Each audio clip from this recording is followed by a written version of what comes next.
Welcome to the show with your friend and mine. So tell me, Dr. Squee, who's it gonna be this time? We like to hear you talk, but we love to hear you listen. And if you are not subscribed, you won't know what you're missing. So welcome to the Dr. Squee Show. Welcome to the Dr. Squee Show. Welcome to the Dr. Squee Show. Headphones up. Here we go.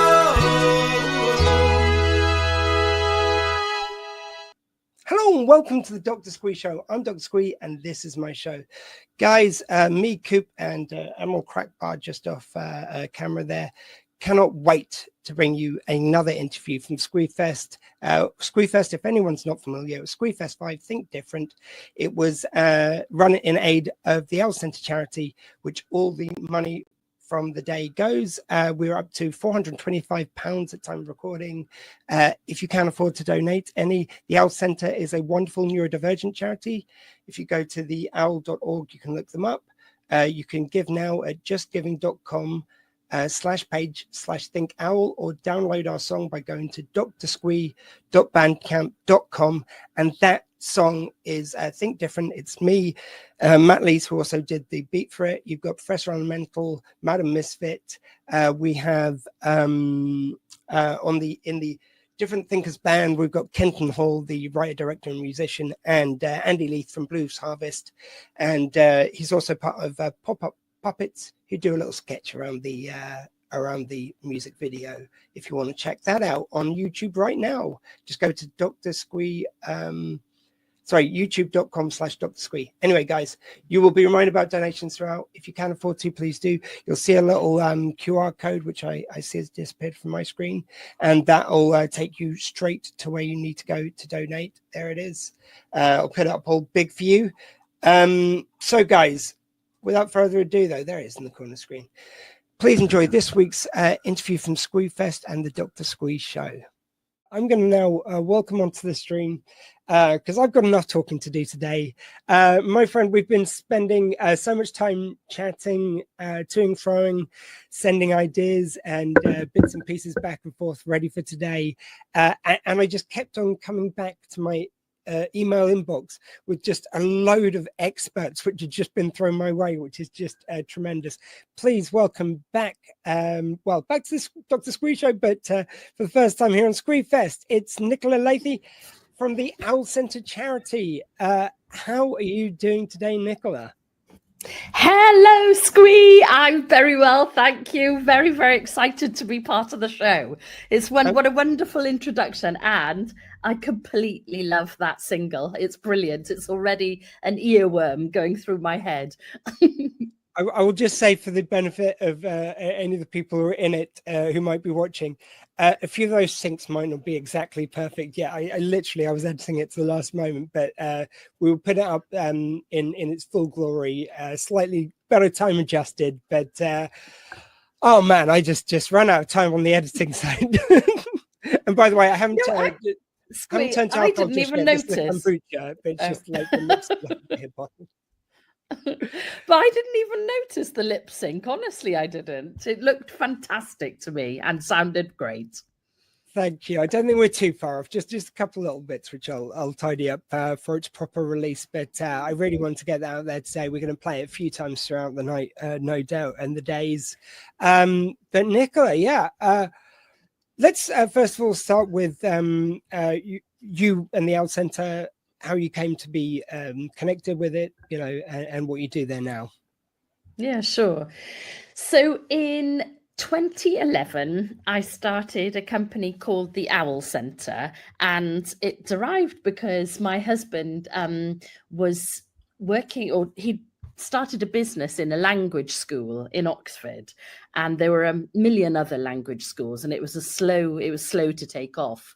And we had this premises that we'd rented for 2 years for a language school, and we quickly realized that we were going to need some extra revenue in order to pay the rent of this premises. And so I asked a couple of my colleagues from the NHS who I was working with at the time, and I said, how do you fancy doing a little bit of private work? And they said, yeah, great. And we used the rooms from the language school for private speech therapy. And it grew and grew. We loved it. We had a really good reputation. At that time, there were very few people working privately in speech therapy. And it took off. So we were really lucky. And then as time went by, we added other professionals into the mix, an occupational therapist, Before we go too much further, go on. On the speech therapist side, because I've been fascinated by this, because I've noticed the kind of weight of how many kind of wonderful speech therapists you have. Can you just talk to people a bit about how that helps people out and how it relates to neurodiversity? Because I don't know if everyone knows that kind of in and out. Yeah, sure.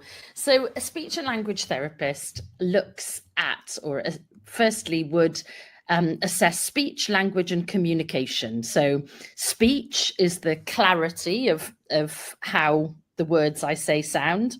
The language is how I understand what you're saying to me and how I express myself back.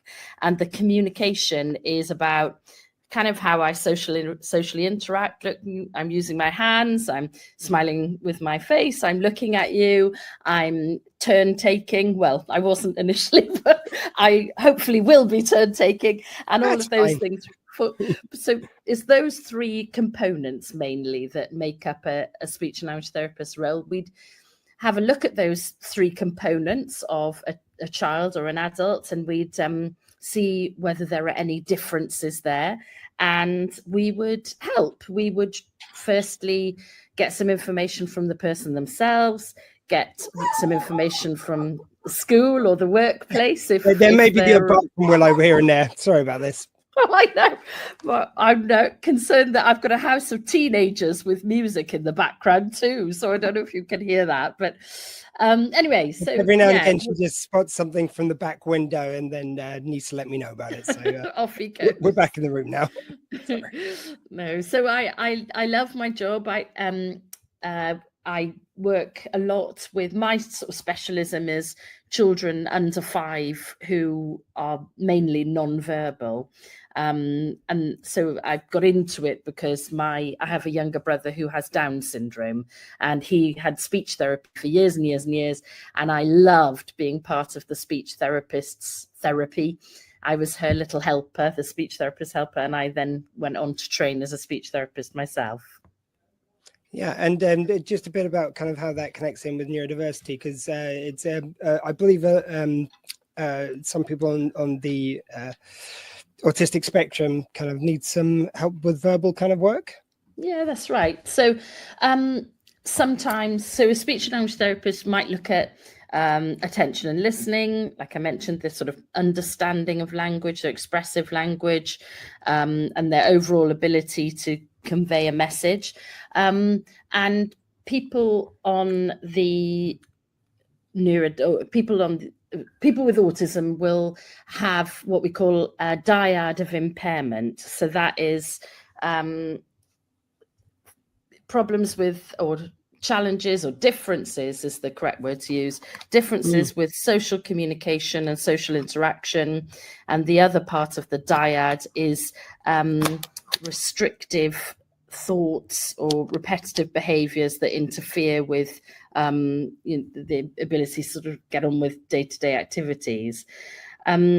Speech and language therapists really run by a kind of neuroaffirmative practice. So we look at somebody's differences and we find out whether those differences are having an impact on their learning or their ability to stay calm, their ability to communicate. And then we'd assess and find a nice program of intervention that might help that particular person. Yeah, no, thank you very much. I just wanted to sort of like highlight that because I know some friends who whose children went through speech therapy, and I know to begin with, I won't mention who they are anyway, but I don't think they'd mind me kind of talking about this anyway. But It's the fact that I think there is this still kind of like they were very worried about sending their children to speech therapy because it's that thing of the label, which I'm sure we'll talk about a lot during the next 24 hours. But it's that thing of thinking if you get this help, you'll put a label on your child, and kind of, it seems to apply to speech therapy as well. I just want to demystify every area of neurodiversity, that it's not this scary thing. It's actually to put people in a more advantaged position. If you hide these things, it doesn't put you in any better position. Yeah, well, that's entirely right. More often than not, it's a speech and language therapist who's the first port of call. So a parent might notice that there's a difference in the way their child is communicating or the way their child is expressing themselves, and the way that they're focusing in on activities, or the way that they're interacting with their peers or other adults. So it might be a speech therapist that is the first person who sees that family. And then the speech therapist might, think about what the reason for those differences are, and if they feel that there's a pattern or a neurodivergent pattern there, then they will make a referral into a wider team, perhaps a pediatrician or a clinical psychologist, and see whether that pattern of behaviors or differences would warrant a neurodivergent diagnosis. Well, I couldn't agree more with my friend Jodie. It is awesome what you guys do. I do love my job. I'm very lucky. No, it's amazing. And this is why I wanted to work with you guys. Like we've talked about it quite a lot, but for anyone's watching, it's just me and Nicola ended up being put together by this group called Edible, and they do PR for different companies and different charities. Through them, I got to talk to Martin Roberts, the guy from Home Under the Hammer, and kind of some other people. But sometimes these things about neurodiversity come up, and I was very excited when I heard about the Owl Center and the Owl Center charity. And they kind of connected us together for like a little half an hour, 20-minute, whatever it was, interview. And I was arranging Squeefest at the time. There's one charity I reached out to who amazes me in this climate that they didn't even sort of comment back saying, no, we're not interested. But after speaking to Nicola, I was already really enthusiastic. I'd already asked them before I spoke to you first. But then when I heard about what the Owl Center was doing and the kind of wide range of services and speech therapy, I hadn't heard from a lot of charities, including that as part of the offering. So that was, it was both your enthusiasm and that kind of like wide offering you give that kind of really interests me in the Owl. So you had your speech therapy kind of wing of it very active. How do you kind of build out from there then?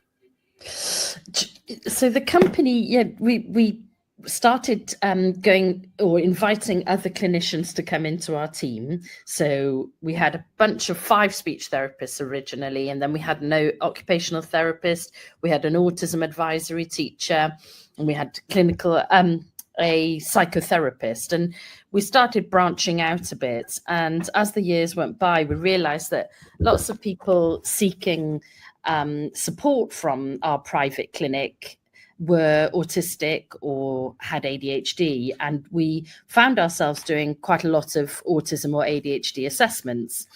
And then that led us down the route of being sought after by the NHS to take the pressure off their waiting list. So with the awareness of neurodivergent conditions and the sort of more and more people who realized they'd been missed in childhood perhaps coming through and wondering why their lives had gone in a particular direction, why maybe some things had been different for them as to their peers. The waiting lists in the NHS started really building up. And what happened is really in COVID, our practice carried on, and we were able to continue giving assessments and intervention to our families, and it really took off at that point. And then in 2020, we started the Owl Center charity. So what happened was that we found that because we were working directly with families in a private therapy sense, or we were taking waiting lists off the NHS in order to assess them and then hand them back, and right to choose, of course, as well. That's something I always preach to people about. Right, Yeah, you're on a waiting list. Look up Right to Choose right now. There's as soon as you get the confirmation from your doctor, you can then go to, well, you talk to your GP. You find out which place, like the Wonderful Owl Centre, is offering kind of places privately under Right to Choose. So it means that you're still under the NHS, but you're seen privately by the Owl or some provider. I went under ADHD 360. Obviously, we're here to promote the Owl today, but their waiting list alone cannot rise this boat. You know, we need everyone kind of pulling. So ADHD 360 were really lovely. And they've got shorter waiting lists. So they see you under the same length of waiting list as they're seeing their private patients. And then you get handed back to the NHS after you've been given your medication. And I'm sure it's the same with Owl as it was for ADHD 360. They do something called a shared care. So you're still under their records as well. So if you need some help from them, something from your assessments, they're still involved so you don't lose anything. And it's brilliant. So I ended up waiting over 2 years. But if I'd known about this and I'd done this earlier, it could have been much less. You know, it's like once I was under the care of ADHD 360, I was seen within 4 months, and I was starting the medication. So just a real one to highlight there. Yeah, no, and you don't actually need to go to the GP at the get-go, Squee. You can just you can go, so on the Owl Centre website, for instance, there is some screening tests there, so you can think about whether you might meet the criteria, I suppose. And then if you think you do, then you can download the letters from the website and take them to the GP and say, I'd like to go down the Right to Choose route for assessment. So it's even more straightforward. Another one of my friends, Terry, the waiting lists are nightmare. They really are. The Owl Centre is amazing. Yep, again, truly are. And I mean, I'm generally quite privileged. I'm here in Romsey and previously Southampton, just so Hampshire. And the waiting lists here are some of the better ones in the country. And they were going up to 2.5, 3 years when I was doing it. No idea what they've got up to now, but some place in the country are saying up to, was it 6 years? Yeah, I mean, you hear some real horror stories. I think the guidance is 13 to 18 weeks. You mainly hear people waiting a year, 18 months, 2 years pretty regularly. So, I suppose Right to Choose gives people a forum to try and get seen quicker than waiting on a waiting list. But it just feels like after some of us waiting 45 years before we find out, the extra then couple of years on top of it, once you know, is like, it's really painful. And it's like, it's that whole thing of you start questioning yourself. It's like, is this real? Am I going to wait 2 years just to be told, no, you've just made this all up in your head? Yes. Now, and the consensus seems to be that the people are not surprised by my diagnosis, and some saying things like, this is really helpful. Someone actually said, it's like, oh, I could have told you that 20 years ago. It's like, I mean, if you had, it would have been really helpful. I don't know. Oh, God. Yeah, in hindsight, it's a wonderful thing, isn't it? But I think that's exactly what the Owl Centre charity aims to do. So it's proven that people on a waiting list, their mental health deteriorates, that sort of very feeling of the unknown, being in a grey area, not having clarity. And if you've got a neurodivergent brain, then that's what you want. You want black and white answers. You don't want to be am I, aren't I, what's going to happen, where do I get the support, So one of the big aims of the Owl Centre charity is we work on this and on a branch called Waiting Well. So it's waitingwell.co.uk, and what that is providing support for anybody who's waiting on a waiting list.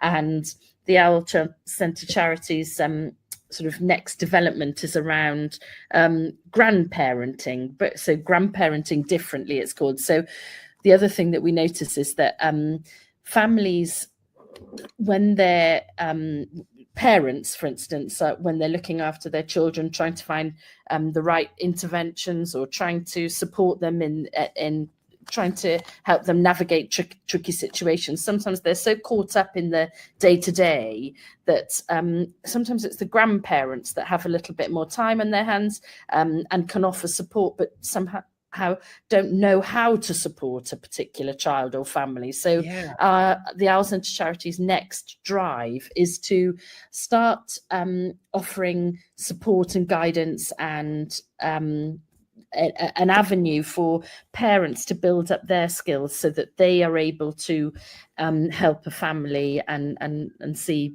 you know, how they can best support them.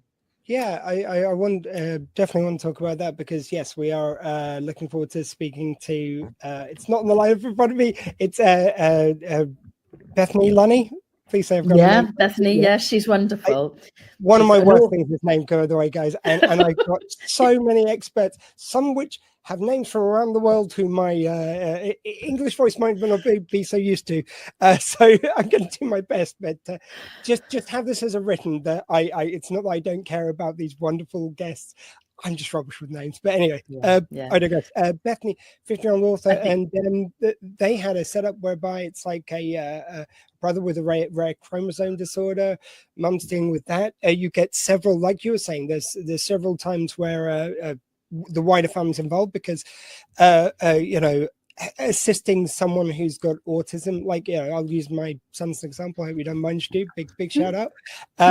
When he was young, it was very difficult with while he's trying to process everything. We were told not to tell him, which I completely think is ridiculous now, but we're told not to tell him. And when he would have, and by the way, I like the term autistic meltdown. For anyone who doesn't like that term, I think it's really good, because the way I think about it is like, it is like a reactor melting down. You try your best to control it. You're doing everything. You're trying to put the controls in place. Yeah. But if something's happened that is it's unavoidable, a meltdown, that is what happened. That to me feels really authentic to the experience. I know some people don't like it, but anyway, I thought I'd just explain why I like that term. But he would be having a really difficult time anyway. And when that kind of would happen consistently, it's very hard when you've just got two parents, as you might, some occasions, sometimes single parents dealing with that. You have to bring in other members of the family. But there is that kind of fear of, if they're not in control of their mood, I think is a decent way of saying it, then that can be very difficult for grandparents. Some who are elderly, and like, how do you control their safety with the grandson who, you know, granddaughter or grandchild who really loves them, but might not be in control of their emotions enough to keep them safe. So that there's so much around there. Yeah, that's exactly right. I mean, you know, just generations from generation to generation, there are different ideas, perceptions about what a neurodivergent diagnosis means, and where a neurodivergent diagnosis derives from. But in fact, when you speak to Bethany Lahey and her mum Lynette, you will find out that their grandparents have been a huge support to that family, and you know, and in fact, you know, arguably, Patrick, Lynette's son, actually sort of, the grandmother, she was very influential in Patrick's speech and language therapy development, because I don't know, Patrick seemed to engage with her brilliantly well, as well as his mum. But you know, it was the relationship that he had with his grandparent was different to the relationship he had with his mum, and that was another avenue in to try and get support for him and find the right interventions that he could work on with his grandmother, if you see what I mean. So yeah, the grandparents we think are a huge resource for families who may be needing some extra support of any kind. So yeah, that's our project that we're hoping to raise some funds for. And I know this is not unique to grandparents, but grandparents, as you say, there can be generationally different ideas around a lot of neurodiversity. I was telling you the other day, I went in to see if I could get some posters printed up for this, and the guy asked what it was for. I told him, he said it's like, oh yeah, because that's caused by the chemicals in the water, isn't it? Oh I my think goodness. did I not tell you about this one? No, And I you was like, didn't. okay, all right. But he said in a kind of like genuinely asking kind of way. I go, well, I understand kind of you might have heard that online. Let me just tell you, there's never been a peer-reviewed study which has shown that. Like, you know, we're finding out more and more. There's more people getting to have a assessment. And, you know, the more people who are assessed, the more kind of positive results you're going to have. So it might seem like it's just come out of nowhere. And this was one of the times when someone actually did, he listened, you know, it's like, he was like, oh, okay. It's just because I also heard this, like, nope, that's not true. Like I said, you know, it's peer-reviewed studies are what you really need to look for. Is this just someone who's just come up with this idea? Yes. It's a YouTube video. Is it, Yeah. has it got some validity to it? There has been no link between chemicals and water and autism. And Absolutely not. Where America is trying to cure autism. How do you go about when someone does come in with difficulty grasping it and accepting that it's real? And maybe there is some of it is denial because they don't want to think of their family member suffering. I don't see autism as suffering, by the way, for anyone watching. I'm just saying that it's the way that it's perceived, and I understand sometimes it's coming from a good place, and when people are coming from a good place, I want to win them around more than chastise them for saying the wrong thing.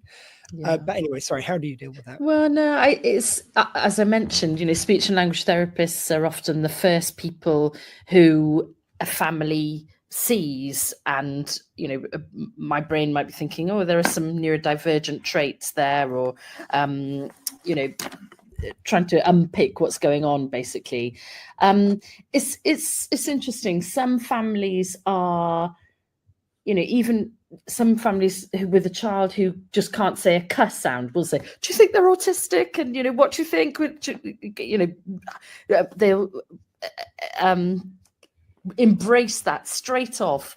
Other families are a little bit, they hold back a little bit. They're not quite so ready to embrace what a neurodivergent diagnosis means for that child or that family.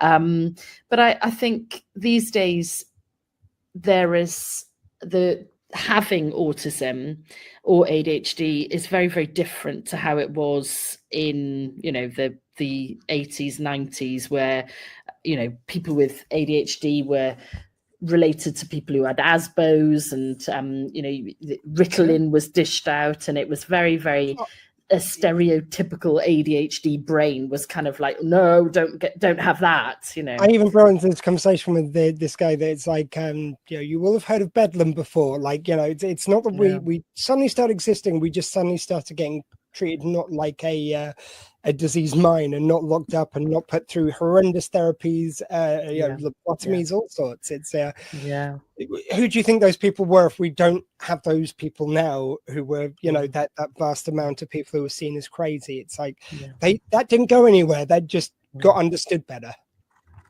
Yeah, my great uncle had a lobotomy in gosh, what decade would that have been? But he, you know, because there still is a neurodivergent string or strand in that family, and probably, you know, it's hard to know, he's died now, but he may have had a neurodivergent condition. He really struggled to, even on his way to the appointment where he had his lobotomy, he struggled with going on the underground and going through the opening and closing of the tube doors. He didn't like that. And so, you know, it's thankfully things have changed so much. And I think, you know, autism, ADHD, dyspraxia, or the proper name is developmental coordination disorder. These things are everyday words now. They're not something to be feared. They are something to embrace, and something that can enhance your life rather than be a detrimental part to your life. So things have changed a lot, but still speech therapists are in that very privileged position, I suppose, where they're holding the hands of the family while they go through this uncertain period, and you know, and helping them to understand how autism affects that individual, or how ADHD impacts on them, and how they're making their behavior or their thought processes or their communication different to others. And it's a lovely feeling when there's lots that can be offered to support families these days and children, and it's not receiving a diagnosis isn't, in many cases, it's actually, a relief. You can understand yourself better or understand your child's differences better. So it's actually a thing to be valued, not to be think negatively about. Well, to say it the kindest way, it's an interesting time we live in, whereby a lot of this kind of social change, which we're right in the heart of, it seems to be going the other way. What's kind of being led in America is slowly kind of seeping into policy in the UK. How do you prepare? Like, charities are already on just so overstretched, just on minimal budgets, and then you have things like this, which kind of threatens funding, threatens kind of acknowledgement and legal protected status for anyone who's different. How do you prepare for such an ever-changing landscape? Do you have kind of backup plans if suddenly the government start challenging kind of like the reasonable adjustments for people who are neurodivergent? Yeah, it's such a good question. I mean, for people under the age of 25, there's something called an EHCP, Education Healthcare Plan. Arguably, again, it only really covers education and not so much the health or the care of a person. So it's really important to get that document as refined as possible to represent a person's needs. That is their passport for receiving help. You've got Bridget Snasden coming in later on. So she is a Senko, and she is in the hot seat to be asked any questions about EHCPs. But same with in the workplace, reasonable adjustments, talking to managers, and in every workplace now there's somebody with a neurodivergent brain. And so these things should be well rehearsed, and if they're not, then that's a cause for complaint. But this is sorry to keep go on. You're full of wonderful kind of information and topics which just are so close to my heart, and I've since discovering about neurodivergency and the fact that I have it, it's kind of it's really made me learn a lot of stuff. And one thing is reasonable adjustments. Like, that is a really great example whereby they are like in the University of Southampton, where I up until recently worked, different departments got to choose how they use reasonable adjustment, how they kind of applied it. So one department you could be in, you could have a wonderfully helpful manager, which would see the value in you getting, say some people need a ThinkPad or something like that. It's like a tablet which you write and it kind of can wipe out, and it, you handwrite directly onto it, changes handwriting to text, all these wonderful things. Some people in the university had it, some people got turned down for it with exactly the same condition. Oh, really? And I feel like right now is the time when we need to make these things more universally covered. So if a university's got a policy, there should be an HR department which is deciding what reasonable adjustment is, not some random manager who can just decide he doesn't think, or she doesn't, or they don't think that neurodiversity exists, and they cannot provide any help. I've had friends who've been in that position. They've been in another department, they've got loads of help. It's crazy, but none of this. It's like there's agreements. There's far too many things done by agreement, not by law, and I think that's where. I'm sorry to keep on about America. Sorry for my Americans watching and maybe want a little break from this, but it's hard not to see what's happening over there. And the fact that things weren't enshrined in law, they were just on an understanding or a law which was easily got aroundable. I feel like we need to get our act together to enshrine these things while we haven't gone down a dark path ourselves yet. I don't know. No, I think what you're saying is right, that the sort of inequity or I think a lot of parents and a lot of people themselves who are autistic or have ADHD would say that sometimes it feels like a constant battle to get help and support at the right time. There are waiting lists galore, and I imagine you could ask any autistic person, how many waiting lists are you currently on for, and for what types of intervention? Yep. The list would be vast, and I think that's the struggle, isn't it? And it does seem sometimes that those who shout the loudest get get hoiked up the lists a little bit, and because there is a lot of support out there without a shadow of a doubt, but how you access it can sometimes be a massive challenge.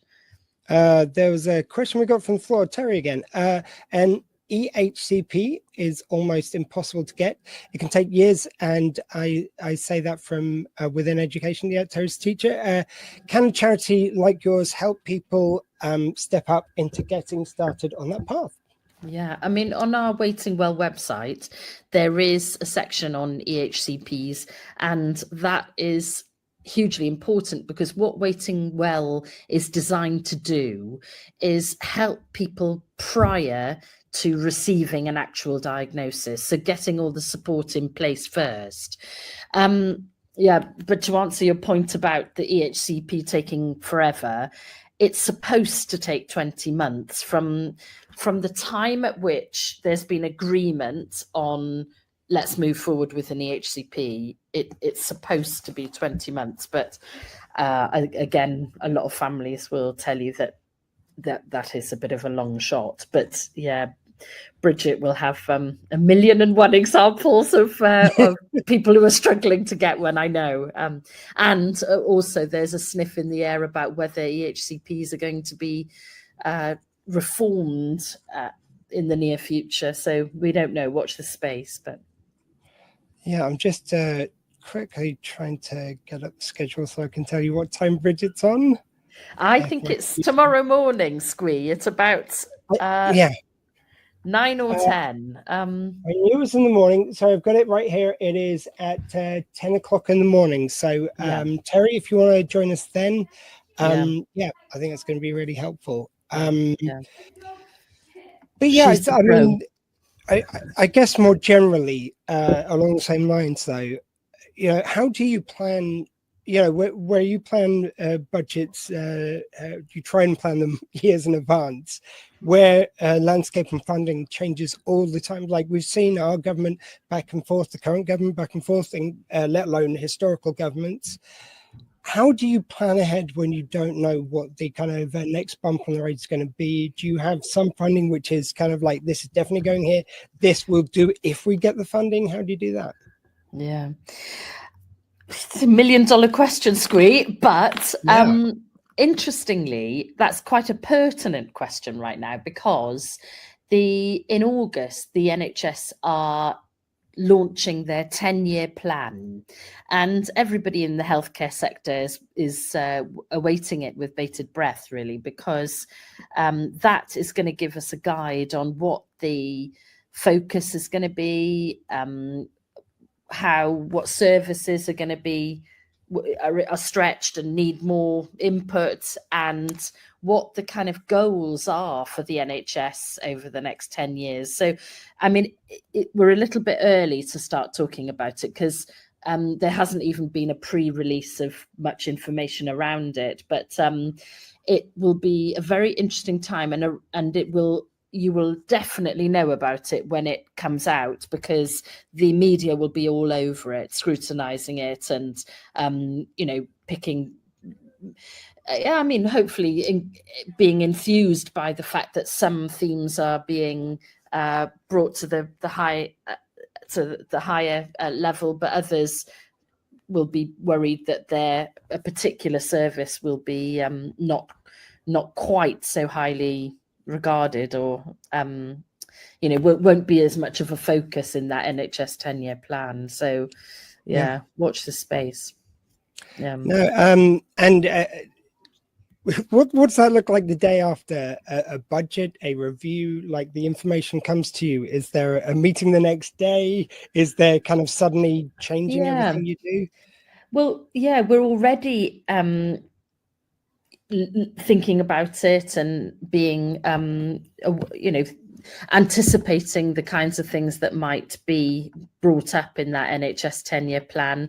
And also recently, in fact, Laura, who you've got on tomorrow, she is the chair of our Owl Centre charity, and she is a part of a committee around the future of the NHS. So it'd be a really interesting question to ask her. She's joining us at 9 a.m. tomorrow for anyone. 9 a.m. That's right. But little snippets come through. I mean, so for instance, in the last maybe fortnight, there's been another publication from NHS England. It's the interim report for the Independent ADHD Task Force. And if you look up that, there's a lot of information about what's going to happen to ADHD services over the years. It's not, it's the interim report rather than the big scale report. But these things, in our company are brought up, most weeks, but very definitively once a month in our whole team meeting. So it's something we keep a close eye on. I'm just seeing in the bottom of my screen at the moment. I'm just going to see if Ben. Okay, I think Ben, our next guest. Ben, if you can hear us, we can see you're just having a little trouble connecting. No problem at all. We'll sort that out. But please send us a message if you're having any issue connecting. Ben, he's our next guest up to talk about chronic pain, which I'm very much looking forward to. Just send me an email or anything if you. I think I can see Ben on there now. Hi, Ben. Yep, he's giving me a way back, so we will finish off our little chat. So Nicola, I am going to wrap it up in a second. I'm going to play a quick video because there's something I've got to quickly attend to for another one of our interviews later. But Nicola, if there's one thing that you could say to people that they should be more aware of with neurodiversity, what would it be? Well, I thought you were going to phrase that differently. Squee. I'll tell you what. Let's go for could go for an easier one because we haven't done this one yet. Yeah, Nicola. And by the way, everyone, if you are at home, please do add your Think Different online. It's hashtag Think Different, and just complete the sentence. How do you think differently? And yes, I almost forgot, but Nicola, how do you think differently? Well, we had a discussion around this, didn't we, Squee? Because it's think different, and then we thought, now hang on a second, for a speech therapist, is that grammatically correct? And we thought, right, I read the grammar different. For a it doesn't matter. Started with speech therapy, like you're dealing with dyslexics now. So yes, I have a neurodivergent diagnosis of dyslexia too. So. I was just saying to people, like, it's hashtag Think Different, but the sentence is I think differently, because there you go. We're sorry. So I had a little think about this. I was thinking, how do I think different? And I, in my group of friends, is known as the ask hole. So notice there was no swear word there by me. An ask hole is somebody who asks everybody 1,000,001 questions and teases lots of different information from lots of different people, learns lots, and then makes their own decisions. So that is the way that I think different, is by being a very proud ask hole. And by checking your pronunciation very carefully. I know. All consonants very clearly pronounced. Okay, if you just bear with me 1 second, everyone. I'm just gonna. Squee, just before I head off, I would like to say thank you from the bottom of my heart, from the Owl Centre charity. Your enthusiasm, your energy, your drive to encourage people to think different is absolutely incredible. It's contagious. We have loved working with you, and we hope our little partnership will carry on beyond the Squeefest. But thank you, and thanks so much for raising money for the Owl Centre charity. We're really, really very, very grateful indeed. No, honestly, it's made all the difference in my life being diagnosed. I don't know how I could go through that experience and not want to help other people and not have the next I'm trying to just get welled up too early in proceedings, but I do feel very passionately about what you guys do, and I don't want the next me to get to 45 before they get diagnosed and get the help they need. Like, even just we're about to talk to Ben, who's a chronic pain specialist. I had no idea people with neurodiversity felt pain. Like we feel it more. all these years, like when I broke my arm, I hadn't found this out yet, even though I was on my path to getting diagnosed. And it's just that makes such a huge difference to your life, not knowing that one fact. And there's a billion of them. So I want people to live their proper actualized lives. And I was going to say, next Squeefest, I might be giving you guys a call, and I would love to work with the Owl in future. I've always seen people kind of like their charity, their one that they support.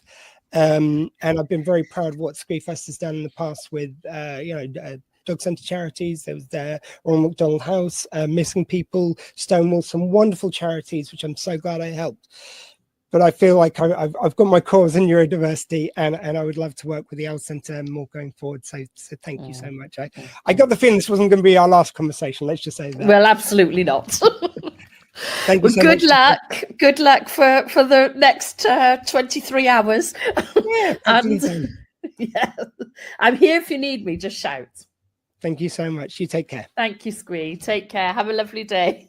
Thank you.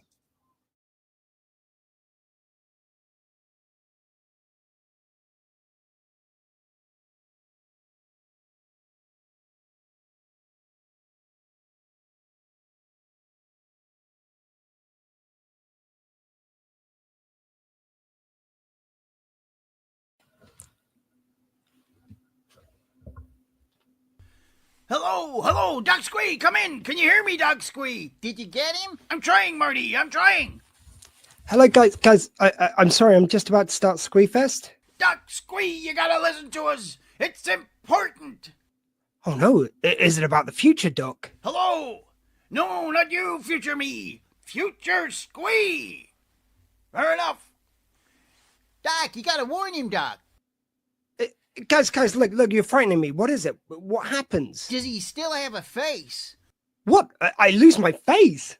I think so, Marty. It's difficult to say. Hey! No. You look good for your age. The iron one. Hey, look! Sorry, we've come to warn you about the show. Oh no, not another nip slip. Sylvester McCoy still won't take my calls after the last one. This is about Squeefest, not your OnlyFans. I don't have an OnlyFans anymore, and Sylvester McCoy certainly doesn't. Well, he should have. I bet Tennant's on there. Oh, you know it. Look, guys, can we please get back to the script? There's a script. Why are we doing this again? It's for a good cause, Marty. Neurodiversity. No, to get Squee to leave us alone. What about the warning? It's about the show. What about it? You mistakenly take a call from some idiots and it delays the beginning of the stream. We did the math. Don't take any calls from random idiots just as your show's about to start. That's right, Marty. Guys, did you ever think you might be the idiots? Oh, now that's thinking different. Oh, look at the time. I'm late for school. Right, well, if that's it, I do have a stream to run here. Wait, there's one more thing. What is it? What's good looking and hangs up? Oh, I don't know. What's good looking? Think different.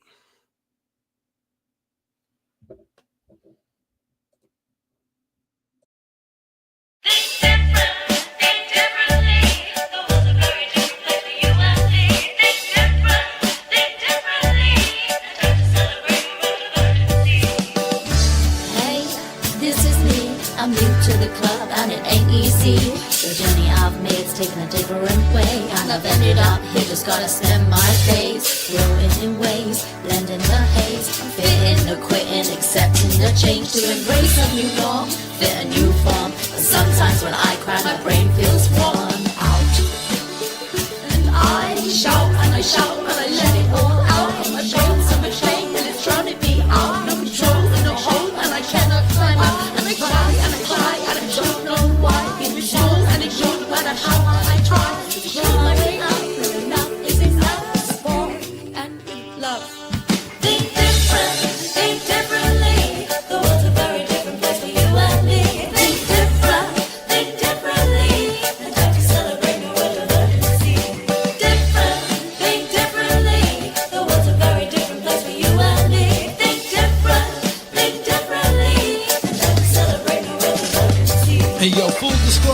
was a bit of a loner, the weird one, the odd one. He's probably just a stoner. Reality flex, should I get my sanity checked? Cause if I say what I'm thinking, then I'm probably gonna get that. I try to fit in, man, you gotta believe me, that other human beings give me the heebie-jeebies. May I introduce, please? It's your boy Matt Lees, can only be what I be, so you can take me or leave me. I think so far out the box, I can't even see the box. I'll make the box into a hat. Maybe I will be the box. I used to feel like what I wanted wasn't real and I should stop. Then I rearranged it all to fit round me, now I'm on top. It was quite a shock at first, but honestly, I'm cock-a-hoop. Drop these verses about beauty, diversity and truth, and my tribe is all of you. Now we ride to somewhere new. All I ask is you keep smiling, it gets better, I'm the proof. Think different, think differently. The world's a very different place for you and me. Think differently, and try to celebrate the world of urgency.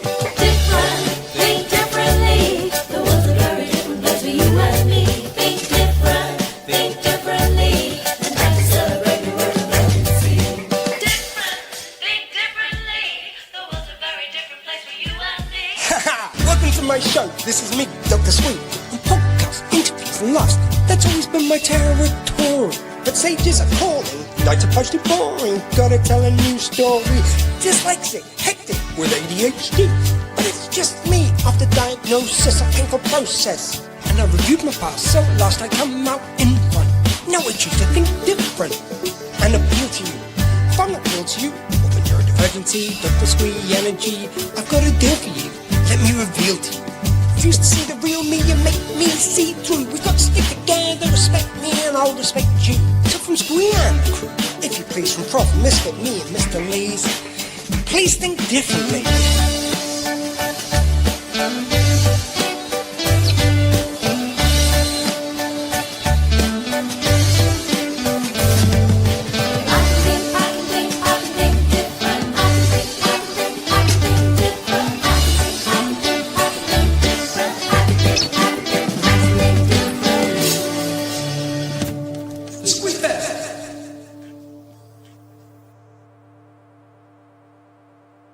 In today's story, we met some people who saw the world a little differently, and that's okay.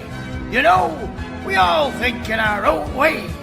Some people learn fast, some take their time, some are great with numbers, others with pictures or words. That's called neurodiversity. It means our brains work in different ways.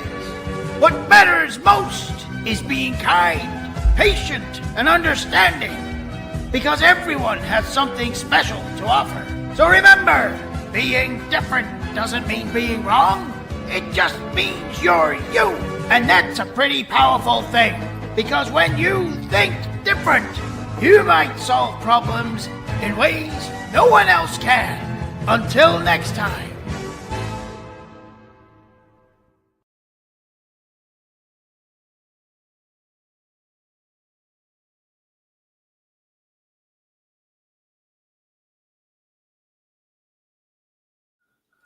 And thank you very much to my guest this week. I hope you all enjoyed that. We'll have more interviews coming up from Squeefest, or if this is the last one, we'll have something different next week. How exciting. But whatever interview you just heard, hope you enjoyed it. Hope you donated if you can afford it. It's just the QR code there. But I've been Dr. Squee. That was my show. In a world where you can be truly anything, please live like you've got two hearts and be kind.